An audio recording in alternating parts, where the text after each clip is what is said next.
14. The Master's Sadhana of the Madhura Bhava. Back to Contents 14. The Master's Sadhana of the Madhura Bhava won. The natural inclination of the Master's mind since childhood was to merge in spiritual moods. The Master was accustomed to remaining absorbed in any mood, whensoever it arose in his pure and one-pointed mind. That mood fully occupied his mind for the time being and wiped off all other moods and converted his body into a perfect instrument suitable for its manifestation. When we study his life, we get acquainted with this nature of his mind since his childhood. We observed this nature of his, almost daily, when we were visiting Dakshineshwar, while he was merging in any particular spiritual mood as the result of his listening to devotional music, or for some other reason, we found, felt in his mind extreme pain if anyone sang or talked of any other mood. He experienced that pain because, it is needless to say, the course of the modifications of his mind, directed towards one point, was suddenly checked. Patanjali, the great thinker, has called that state of the mind Savikalpa Samadhi, in which there is only one particular current of modifications round one object. The same has been described as Bhava Samadhi in devotional scriptures. This shows that the Master's mind was accustomed to merging in that kind of ecstasy from his childhood too. What changes were brought in his mind during his sadhana? The above-mentioned characteristic of his mind took an extraordinary new turn from the time he commenced his spiritual practices. 4. Whereas, before, his mind was found to remain in one mood only for a short time and then to change into another. Now, once inducted into one mood, it always dwelt in it till it experienced its ultimate limit, getting at last a glimpse of the non-dual consciousness beyond. As examples of this fact, it may be said that, until he reached the furthest limit of the dasaya mood, he did not try to practice the apataya, looking upon God as a parent, mother. Again, he did not engage himself in the practices of the Vatsalaya and the Madhura Bhava before he had the final experience of the apataya, as taught by the Tantras. Instances of this can be easily multiplied if we study the events of the time of his sadhana. 3. The Madhura Bhava was not to the Master's liking before the time of his sadhana of that mood. When the Brahmani came, the Master's mind was filled with the contemplation of the motherhood of God. At that time he saw the actual manifestation of the Divine Mother in all creatures, sentient and insentient, in the universe, especially in all female forms.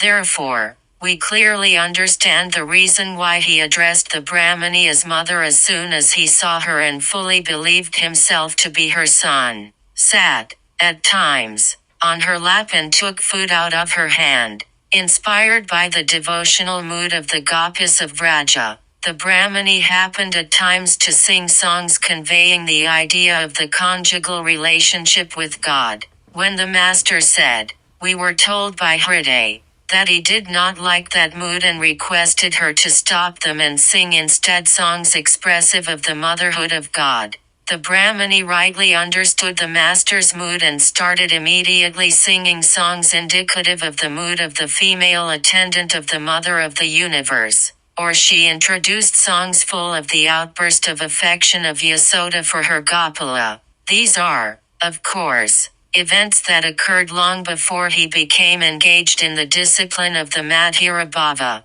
So, it is evident that his was a transparent sincerity, absolutely unalloyed. As he himself used to say, "There is no swindling in the abode of my mind." Anyway, we have seen how the Master's mind changed and how he came forward to practice the spiritual mood of the maternal affection for God. Now, therefore, let us begin to describe the practices he undertook when he engaged himself in the discipline of the Madhura Bhava, for no sadhana of the Master was unscriptural. What it proves, although the Master was almost wholly an illiterate, as that word is ordinarily understood, A study of his life reveals how he maintained the authority of the scriptures all his life. The methods he undertook through the pure impulse of his heart even before he was initiated by any spiritual teacher, were all in accordance with the scriptures, and never contradicted them. These events of his life prove the fact that this will happen to all who are eager to realize God with a pure and holy heart, where there is no swindling. And there is nothing to wonder at in this, for a little thinking will show that the scriptures have been compiled out of such experiences. The books that are called the Sastras are nothing but the records of the experiences of hearts like that of the Master, the results of their efforts for the realization of truth. Therefore, the truth of the Sastras has been clearly proved by his extraordinary life inasmuch as the experiences recorded in them have been realized by the unlettered master exactly as they are depicted. Swami Vivekananda pointed this out and said, "The reason of the masters incarnating this time as an unlettered person is to prove the states and experiences recorded in the Sastras to be true." 5. Examples of the natural bent of the master's mind to follow the scriptures, even unknowingly. The assumption of different names and robes at the time of sadhana, as examples of the master's maintaining instinctively the authority of the scriptures. We may mention here the different dresses that he put on, one after another, under the impulse of different moods. The seers have said through the Upanishads that one cannot attain perfection by tapas only, without putting on external emblems. It is seen in the life of the master also that, impelled by his own heart, he put on the dress and other external emblems favorable to the practices of whatever spiritual mood he undertook at any time. For instance, he wore red cloth, ashes, vermilion and rudraksha beads in order to attain success in practicing the filial mood towards God, the Mother, described in the Tantras. At the time of his practices according to the devotional mood spoken of in the Vaishnava books, he donned the well-known traditional bag, and adorned his body with white cloth, white sandal paste, garlands of beads made of the holy basil, etc. Desiring to realize the non-dual mood taught by the Vedanta, he put on achar dress and gave up his sacred thread and the tuft of hair on the crown of his head, and so on. Again, just as he assumed various male forms of dress at the time of practicing the male moods, so he did not hesitate to adorn himself with the female forms of dress and ornaments while practicing the female moods. The Master taught us many a time that one could not realize God till one gave up the 8 ties of shame, hatred, fear and the egoism due to birth, family, good conduct, etc., which accompanied one from life to life. How far he himself followed that teaching in body, mind and speech, all his life can clearly be understood by a careful study of all his actions including the wearing of dress, ornaments, etc. At the time of his sadhana 6 engaged in the practices of the Madhura Bhava, the master put on female dress. Engaged in the practices of the Madhura Bhava, the master became anxious to use clothes and ornaments proper to a woman. Knowing that desire of his, the greatly devout Madhur had the pleasure of adorning him now with a precious sari, now with a skirt, a gauze scarf and a bodice. Desirous of making his female mode of dress perfect in all respects, Madhur decked him with a head of artificial hair and a set of gold ornaments. That gift of Madhur, we knew from a reliable source, gave evil-minded people an opportunity to calumniate the master's austere renunciation. But he and Madhur did not pay any attention whatever to that censorious talk and proceeded towards their goal. Madhur was highly delighted at the satisfaction of Father, since he knew that he was not doing it all in vain adorned in such dress and ornaments. The master gradually merged so much in the mood of the women of Vraja ever desirous to have the love of Krishna, that the consciousness that he was a male person disappeared altogether and every thought, word or movement of his became womanly. The master, we were told by himself, was thus in a woman's dress for 6 months in the faith that he was the spiritual consort of God. 7. All the actions of the master became womanly when he was in that attire. We have mentioned elsewhere the extraordinary coexistence in the master of both manly and womanly temperaments. Is it, therefore, to be wondered at that, under the influence of the womanly dress, the temperament of the fair sex should be roused in him? But nobody could ever imagine that, under the urge of that mood, his movements, speech, smile, glance, gestures and other actions of body and mind would become completely womanly. But that all this did take place, however impossible it may appear, was borne out both by Hriday and the master himself. When frequenting Dakshineshwar, we saw him mimicking sometimes women's manners. These mimicries used to be so highly natural and perfect that even ladies were astonished to see them aid the master's behavior as a woman friend of the ladies of Mathur's family. At that time the master sometimes went to the Janbazar house of Rani Rasmani and lived there in association with the ladies in the inner apartment. Those ladies already knew quite well his pure character free from the slightest tinge of lust, and looked upon him as a god.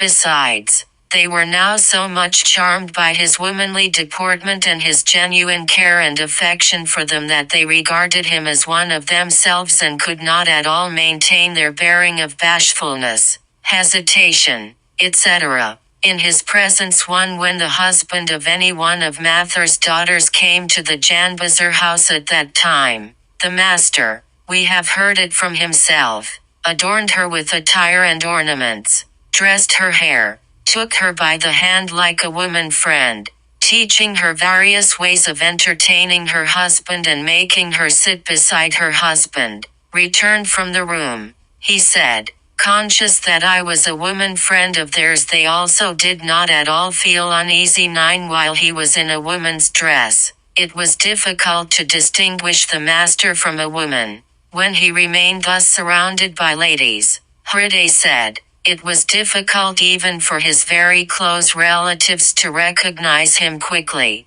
One day at that time Mathur Babu took me to the inner apartment and asked, can you say which of these is your uncle? Although I had lived with him for so long a time and had served him daily, I could not at once distinguish him from them. When during that period of his life at Dakshineshwar, Uncle used to pluck and collect flowers in the garden early in the morning every day with a flower basket in his hand.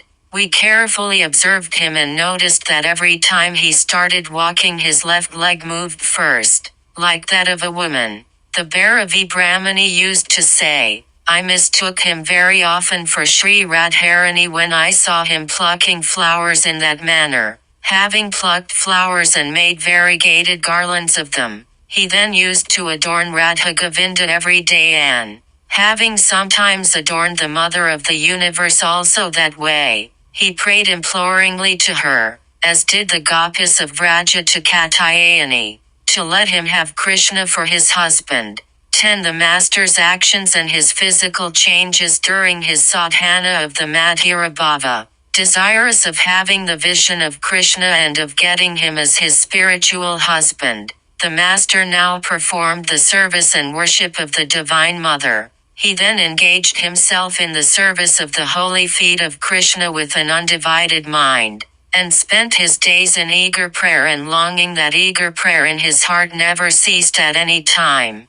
neither during the day nor during the night. Days and months passed, but despair or lack of faith never came to remove him an inch from that longing. That prayer became gradually converted into copious weeping, and that longing into restlessness, an anxious pining away for the beloved, and a sort of madness, making him give up food, sleep, etc. And how shall we describe the pangs of separation, that unbounded yearning for the complete union for all times without a break with one's darling of the heart, now cruelly obstructed by manifold barriers, yearning that churns one's heart's blood, plays havoc with one's mind and devastates one's body and sense organs. How shall we describe the pangs produced by such a yearning? Why, they did not cease by simply manifesting themselves as agonizing mental modes, but also brought about again that unbearable burning pain and intense heat which he had felt all over his body during the early stages of his sadhana.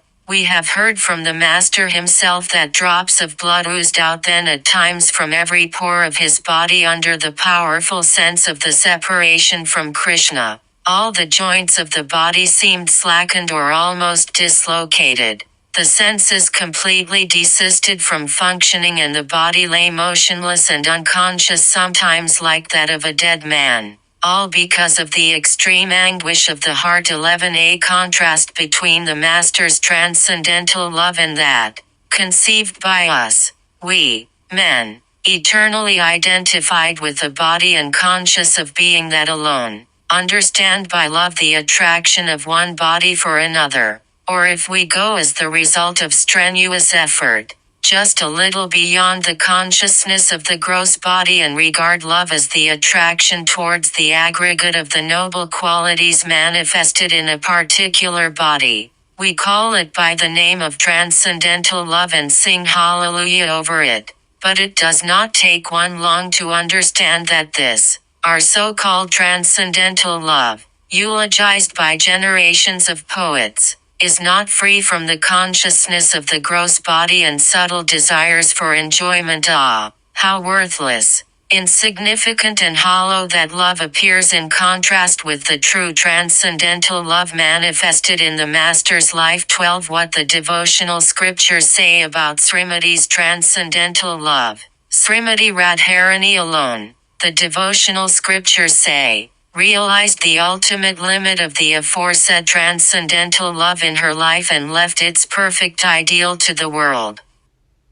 Nowhere in the whole range of devotional scriptures is to be found a peer for her, who, completely oblivious of bodily and mental comforts, could give up shame, hatred and fear, without caring in the least for social or popular opinion, and could trample upon the prestige due to birth, family, good conduct and respectable position, in order to feel happy in Krishna's happiness alone. Therefore, nobody in the world, the scriptures say, can have even a partial experience of that love, for the whole experience, they say, is not possible for jivas, and have the vision of Krishna, but by the grace of Radha, for Krishna, the embodiment of existence knowledge bliss, is eternally captivated by her love, which is devoid of the slightest tinge of lust, and fulfills the desires of devotees at her instance.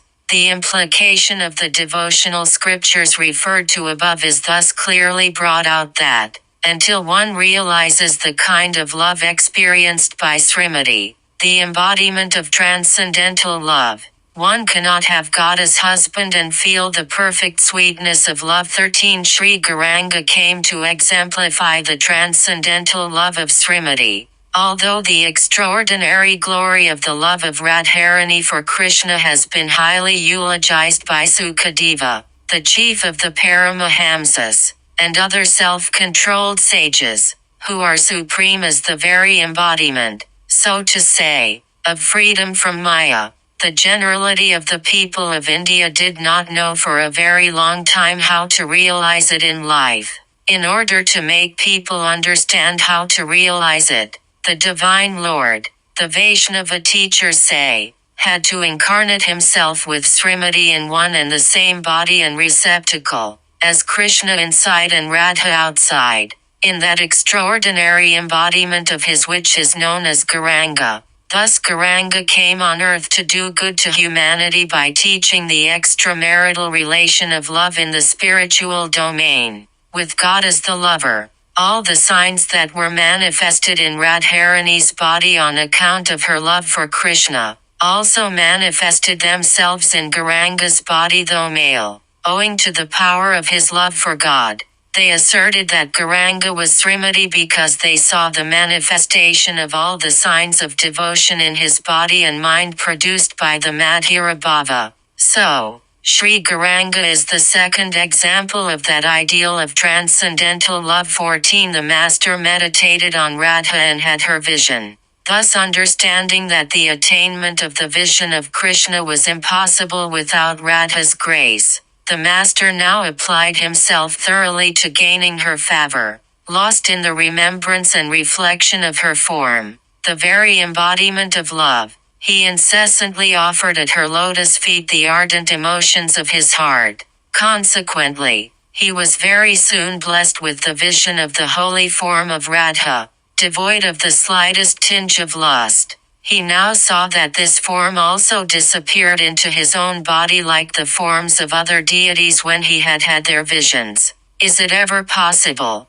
said the Master, to describe the glory and sweetness of that incomparable, pure, bright form of Radha who renounced her all for the love of Krishna? The splendor of her body was bright yellow like the pollens of Nagakesara, Mesoopharia, flowers. 15 The Master felt that he was Srimati, the reason thereof. From now on, the Master began to realize himself as Srimati in ecstasy. He completely lost the consciousness of his separate existence. On account of his profound contemplation of the holy form and character of Radha and through his ceaseless feeling of identification with her. Therefore, it can certainly be said that his love for God born of his Madhura Bhava developed into, and became as profound as, Radha's. For, in reality, all the signs of the Mahadhava, which is the ultimate state of the Madhura Bhava, were manifested in him after his realization of the above-mentioned vision, even as they were in Radha and Gauranga. The descriptions of the physical signs manifested during the Mahadhava are recorded in the books by the revered Vaishnava teachers, the Bhairavi Brahmani, and later Vaishnavacharan and other sadhakas, well versed in the Vaishnava scriptures, were astonished to see the manifestation under the impulse of the Madhura Bhava, of those signs in the holy person of the Master and offered him their heartfelt worship and reverence. Speaking of the Mahadhava, the Master told us on many occasions, it is written in the devotional scriptures that 19 kinds of emotions manifested in one receptacle are together called the Mahabhava. The whole life of a man is required for the practice of one such emotion before he can attain perfection in it. 19 such moods were fully manifested all together here, showing his own body, in one receptacle. 1. 16 extraordinary changes came on the Master's body when he was in the mood of a woman. We have mentioned before that blood oozed out from every pore of the Master's body on account of the extreme anguish arising from the sense of separation from Krishna. It happened at that time, in the ultimate stage of the Mahadhava, he became so much absorbed in the constant thought of himself as a woman that he could not look upon himself as one of the other sex. Even in a dream his body and senses functioned naturally like those of a woman. 17 That the mind creates the body is demonstrated from these bodily changes of his under the influence of strong emotions. The Vedanta teaches that the mind of man has created his body in its present form, and is reforming it every moment of his life by decomposing and recomposing it, with the help of intense desires. Though we are told of such a mastery of the mind over the body, we do not really comprehend or form an idea of it. This is because there is no object for the attainment of which we experience that kind of intense desire, under the influence of which the mind turns away from all other objects and concentrates itself on a particular one and thereby manifests extraordinary powers. The aforesaid teaching of the Vedanta, it is needless to add, is clearly proved by the fact that the Master's body was so much changed in a short time on account of his intense desire to experience one particular object. Hearing the spiritual experiences of the Master and desiring to compare them with those of the perfected seers of past ages, Padmalochan and other eminent Pandits said to the Master, Your experiences have gone far beyond those recorded in the Vedas and Puranas. One is amazed to study the physical changes of the master under the influence of his strong emotions and has to remark that his bodily changes have gone beyond the facts so far discovered by physiology and indicate the beginning of a wonderful revolution. At 18 the master had the vision of Sri Krishna. As the master's practicing love of God as husband was now purified and intensified, he experienced in the above-mentioned way the grace of Radharani, the supreme lady of Vraja, and was finally blessed, shortly after, with the holy vision of Krishna, the embodiment of pure existence knowledge bliss. This form of the vision also united with his holy person, like all the other forms seen before. Totapuri, the Paramahamsa, came 2 or 3 months after the master had had that vision and engaged him in the discipline of the non-dual spiritual mood well known in the Vedanta, perfect in the practices of the Madhura Bhava. The master was, it is clear, enjoying divine bliss in that mood for a short period. We have heard from the master himself that at that time he lost himself completely in the thought of Krishna and sometimes regarded himself as Krishna, and regarded all beings, from Brahma down to a blade of grass, as forms of Krishna. When we were frequenting Dakshineshwar and were in his company, one day he plucked a flower of grass, came to us with his face beaming with delight and said, "The complexion of Sri Krishna, I used to see then, at the time of practicing the Madhura Bhava, was like this." 19 In his youth the master desired to be born again as a girl. A desire under the impulse of the female mood used to arise in the master's mind in his adolescence before he left Kamarpukur for Calcutta. Knowing that the gopis of Vraja had Krishna, the embodiment of pure existence knowledge bliss, as their spiritual husband through love, because they were born as women. He used to think that he too would have been blessed enough to love and have Krishna as husband, had he been born in a female form, considering his male body to be an obstacle to his attainment of Krishna. He then imagined that were he to be born again, he would become a beautiful child widow with long hair, in a Brahmin family, and would not know anyone except Krishna as husband. There would be some means of bare subsistence of coarse food and clothes. Near the hut there would be a katha 1 or 2 of land, wherein he would produce, with his own hands, some greens and vegetables for his own use. And there would be with him an elderly woman, as his guardian, a cow which he would milk himself, and a spinning wheel. The imagination of the boy proceeded further. He went on thinking that in the daytime, after finishing the household duties, he would spin yarn with that wheel, singing songs about Krishna, and after dusk would be ardently weeping in secret from a longing to feed Krishna with his own hands, with the sweets made of the milk of that cow. Krishna also would be pleased and, coming dressed as a coward, would eat them. This coming and going would be repeated daily without the knowledge of others. Although that desire of his was not fulfilled in exactly that way, it came to pass in the aforesaid manner at the time of his practicing the Madhura Bhava. 20. The master realized, the 3, the scriptures, the devotees and the divine Lord, are the one, and the one is the 3. We shall conclude the present topic by recording another vision of the master when he was enjoying the Madhura Bhava.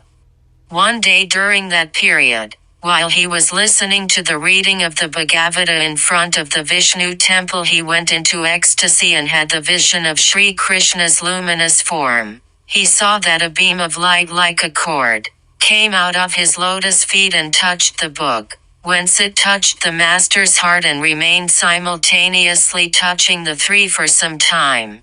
There arose from that vision the firm conviction in his mind that, although the 3, viz., the scripture, the devotee and the divine Lord, appeared as different entities, they, the master said, were one and the same thing. In other words, they were the manifestations of the same reality. The 3, the Bhagavata, the scripture, the Bhakta, The devotee and the Bhagavan, the Divine Lord, are the one and the one is the three, he used to say. Footnote 1. Mundaka Upanishad 3. 2. 4. Self-realization is not possible by knowledge only without putting on the signs of sannyasa, e.g., ochre cloth etc. 1. 3. 7. The aforesaid 19 divisions excluding calmness i.e., shanta, of the two kinds of love, viz., kamatmika and sambandhatmika, coexist in one receptacle in the Mahadhava. This is what the Master said. N.B. We are indebted to Professor S.K. De for the English translation of some of the above terms. TR1, i.e., 016 acre, TR,